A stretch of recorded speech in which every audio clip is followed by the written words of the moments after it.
OK. Alors, bonjour Plaki. Bonjour. Alors, je vais te demander de présenter ton entreprise, Eben Curl Bar. Eben. Donc, Eben, c'est né d'un parcours entrepreneurial quand même assez atypique. Euh, Après des années d'université et puis une maternité, je pourrais dire. Donc, les idées se sont remises un peu en place en termes de créativité. J'avais besoin d'être ailleurs. Donc, je me suis lancée, j'ai fait mon cours en lancement d'entreprise. Puis, j'ai lancé Eben Québec suite à ça. Ça fait à peu près déjà 4 ans. Mais avant, je coiffais déjà, j'étais déjà, je pourrais dire, entrepreneur, mais sans le côté organisation. Je coiffais déjà dans mon salon à la maison. J'avais déjà une bonne base de clientèle. Donc, pour moi, me louer un local, puis commencer à faire de la coiffure de façon plus professionnelle, c'était seulement une continuité. Ça c'est pas apparu de même, mais sinon, Eben, c'est vraiment, c'est né avec mes convictions par rapport au mouvement Napi. Donc, tout ce qui est l'entretien du cheveu crépus, bouclé, arrêter de le cacher, arrêter de le défriser. Donc, dans toute cette mentalité-là, je me suis lancée avec Eben. Fantastique.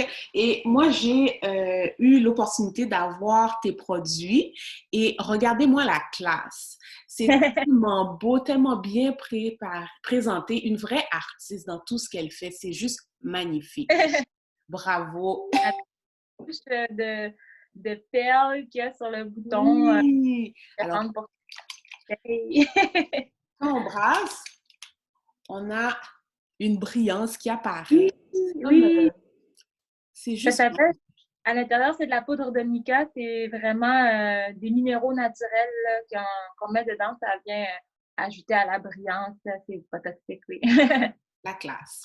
Alors, est-ce que tu peux me dire qu'est-ce qui t'a donné le désir de créer ton entreprise? Tu en as parlé un peu, mais tu disais que tu avais un autre parcours universitaire. Je ne sais pas c'était dans quel domaine, puis le jump, tu as décidé d'aller en entrepreneuriat. Pourquoi? C'est surtout parce que ben moi, de formation, j'ai fait la littérature à l'Université Laval.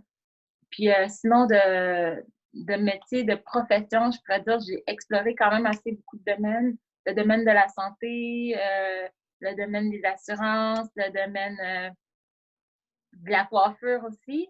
Dans le fond, qu'est-ce qui m'a poussée à me lancer à mon propre compte, finalement, c'est vraiment le besoin de sentir que tu es à ta place.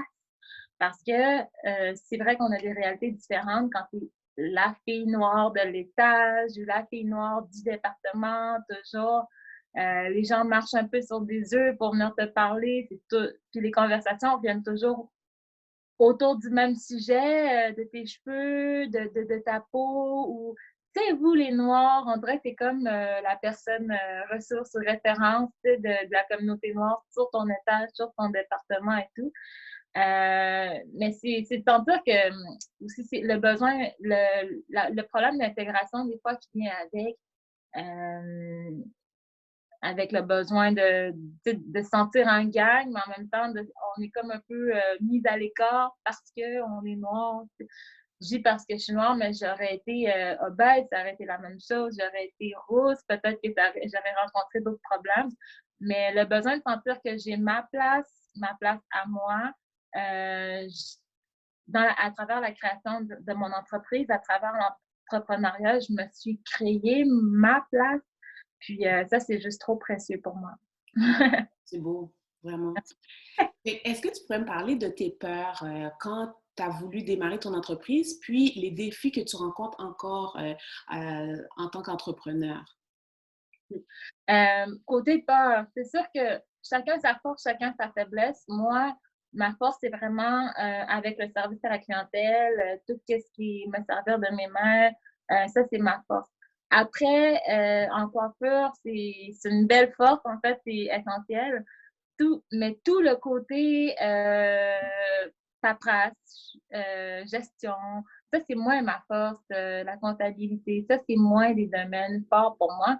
Donc, c'est sûr qu'en me lançant en entreprise, j'appréhendais beaucoup ce côté-là de devoir perdre beaucoup de temps avec la clientèle pour passer des heures sur ton bureau à calculer, à faire tes commandes, à ci, à ça. Donc voilà. Le côté tripant de j'ouvre un salon de coiffure, c'est vraiment, oh yeah, je vais avoir de la clientèle, puis je vais faire ce que j'aime. Si je peux en faire un projet de vie, tant mieux. Mais tout le reste qui tourne autour de l'entrepreneuriat, donc tout le côté gestion, ça, c'est le côté que je redoutais le plus et qui, encore aujourd'hui, fait partie de mes plus grandes faiblesses. Mais j'y travaille très, très fort. Bon. Et est-ce que tu peux me dire comment avoir créé ton entreprise, même si tu dis que tu faisais ça un peu avant, mais vraiment quand ça a commencé à être ta business, comment ça t'a transformé en tant que personne? En tant que personne transformée. Ben, je pourrais dire que c'est une transformation qui s'opère petit à petit au travers du temps parce que même encore aujourd'hui, je continue d'être transformée à travers ça. C'est beaucoup d'émotions, de nouvelles réalités que tu rencontres à travers ton parcours entrepreneurial. Beaucoup de nouveaux défis. C'est tellement au quotidien que ta transformation se fait vraiment sur une longue période de temps. Mais côté transformation vraiment plus marquant, je dirais que c'est comme si tout d'un coup, je me permettais de déployer mes ailes, si je peux le dire comme ça. J'ai pas de. J'ai des contraintes de temps, bien sûr. Je dois finir avant 5 heures pour aller chercher mon garçon à la garderie, des affaires comme ça. Mais s'il y a des journées que je veux prendre off, ça, c'est libre à moi. Si fait que la liberté, finalement, le sentiment de liberté, ça transforme quelqu'un, ça se voit dans sa façon de parler, ça se voit dans sa façon d'agir, ça se voit dans sa façon de penser, qu'elle a le temps de penser à. Parce que quand tu travailles 40 heures semaine pour quelqu'un, je peux pas dire que tu as du temps pour penser, tu as du temps pour créer, tu as du temps pour te découvrir, être qui tu es finalement. Mais à travers l'entrepreneuriat, non seulement tu découvres ta force entrepreneuriale, mais tu te découvres en tant que personne. T'sais. Comment tu gères devant l'échec, comment tu gères devant des clients qui te font sortir de tes nerfs, là, comme on dit. C'est vraiment tout te retombe dessus. Là. Il y aura pas, tu ne peux pas référer un patron supérieur à toi pour gérer une situation X. Donc, c'est vraiment toi, comment tu gères face aux gens, face au temps, face à tout. Puis souvent, en coiffure, on parle tellement de 10 000 sujets. Quand j'ai quelqu'un sur ma chaise, parfois pendant 6 heures, hein, les tresses africaines, on sait comment c'est long. Donc, on a 6 heures avec quelqu'un. Comment tu gères ça? Est-ce que tu es capable d'entretenir des conversations? Est-ce que tu es capable d'être ouvert d'esprit si la personne te raconte un truc qui ne fit pas avec tes valeurs et tout? Donc, c'est plus dans ce sens-là, dans ma liberté, je pourrais dire, mon changement marquant, c'est ma liberté dans ma façon d'être, dans ma façon de parler, de m'exprimer, de créer. Ça enlève un poids sur les épaules, hein? Ah oui. Mhm. Et Ça enlève un poids, ça ajoute d'autres. ouais, d'autres... c'est vrai, hein, l'herbe est jamais plus verte chez le voisin. Ça a l'air comme ça, mais on pense qu'il n'y a pas de situation idéale, hein. Non, exactement. Et est-ce que tu peux me dire pour qui sont... Parce que tu fais pas seulement être coiffeuse, tu as aussi t'as une gamme de produits que tu vends. Pour qui c'est destiné? Tu sais, tu peux nous décrire un peu tes produits puis nous dire à qui c'est destiné tes produits puis tes services aussi. Mes services sont destinés pour tout type de clientèle. C'est sûr que je mise beaucoup sur la clientèle des femmes afro parce que c'est la clientèle qui me ressemble. En fait, c'est moi. Donc, on va partir de ce principe-là.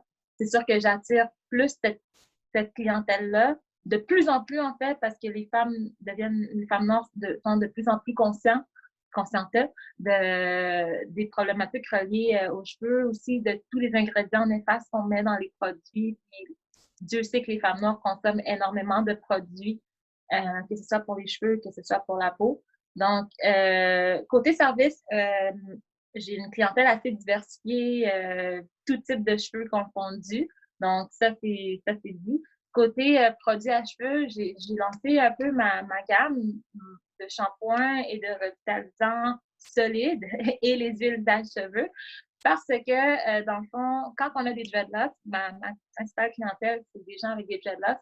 les questions de comment je les entretiens, qu'est-ce que je peux mettre dedans, on dirait que c'est encore ambigu. Donc, j'avais tellement de questions par rapport à ça que je me suis dit, ben déjà, j'ai cette clientèle-là, donc pourquoi ne pas me lancer dans des produits qui pourraient satisfaire cette clientèle-là parce que les questions sont tellement récurrentes, l'offre n'y est pas nécessairement. Donc, je me suis dit, ben, tant qu'avoir des clients sur ma chaise, je vais en profiter pour être en mesure de leur vendre un shampoing qui est adapté pour leurs cheveux, des huiles qui sont adaptées pour leurs cheveux et tout. Pour les crèmes, ça viendra, mais pour l'instant, j'ai pas encore de crème, de gamme de crème à cheveux pour traiter ça. Ouais. Mais c'est vraiment intéressant aussi le produit, les savons durs. C'est écologique, c'est plein de choses. Fait que ça, on va mettre le lien aussi avec l'article pour que les gens puissent voir et peut-être commander aussi tes différents produits. L'autre question que j'ai pour toi, c'est comment tu prends soin de ton bien-être, toi? Parce que moi, je t'ai interviewé parce que je trouve que c'est des produits qui contribuent au bien-être, mais toi, en tant que Plaquis, comment tu fais pour prendre soin de toi au quotidien ou bien par semaine? Qu'est-ce que tu fais? Ben, par semaine, je dirais que la routine capillaire d'entretien de mes cheveux, c'est vraiment un moment que je prends, je pourrais dire pour moi. C'est quand même très long, hein, les laver, les sécher, les vider, les crémer et tout, mais au moins après, c'est bien parti pour la semaine. Mais sinon, comment je prends soin de moi? C'est beaucoup à travers l'art. Je dirais que coiffer, c'est plus qu'essentiel pour moi. Je donne souvent l'image du jardinier. Un jardinier va jardiner, mais pas nécessairement parce qu'il a besoin d'avoir des légumes pour demain. C'est vraiment parce que ça lui fait du bien mettre ses mains dans la terre. La matière première, c'est la reconnexion. Moi, quand je coiffe, c'est pareil. C'est comme si je mettais mes mains dans la matière, là. Puis souvent, ça donne lieu à tellement des échanges. Avec la clientèle. Je dis toujours, quand je joue dans les cheveux de quelqu'un, c'est un peu comme si je jouais dans sa tête. Donc là, ça bloque beaucoup de nœuds dans la tête des gens. Tout d'un coup, peut-être les gens ils étaient gênés en s'asseyant sur ma chaise, puis à la fin du 6 heures, on a fait le tour. Là. On a fait le tour de sa famille, de son conjoint, de sa conjointe, de ses enfants.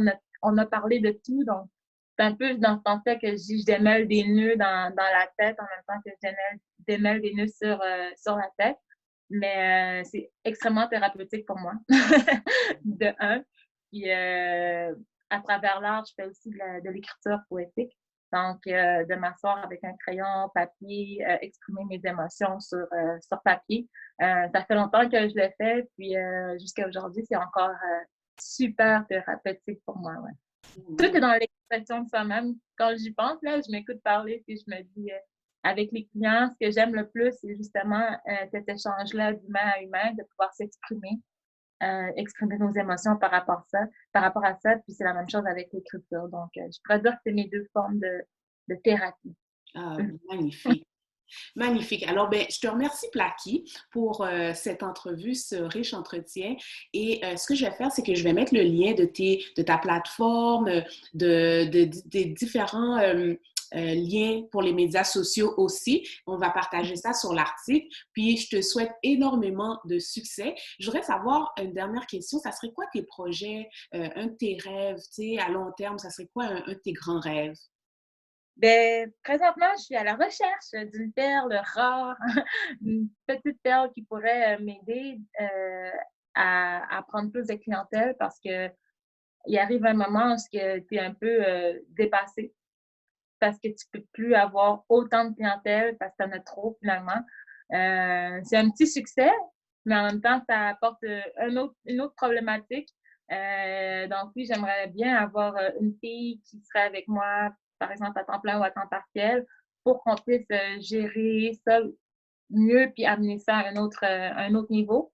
Puis c'est sûr que côté petit rêve, j'aimerais bien avoir une gamme complète de soins pour cheveux bouclés là, d'ici l'année prochaine, bien sûr. Ça va sûrement. euh, Génial, ce sont des beaux projets, puis on te le souhaite aussi. Alors, si pour toutes les personnes qui veulent avoir des beaux traitements, qu'on prenne soin de leur couronne, je vous conseille Plaki. Et Plaki, ben, ça, je te souhaite énormément de succès. Puis, vraiment de continuer à avoir du fun à faire Oui. ce que tu fais. Oh oui, c'est important. Merci.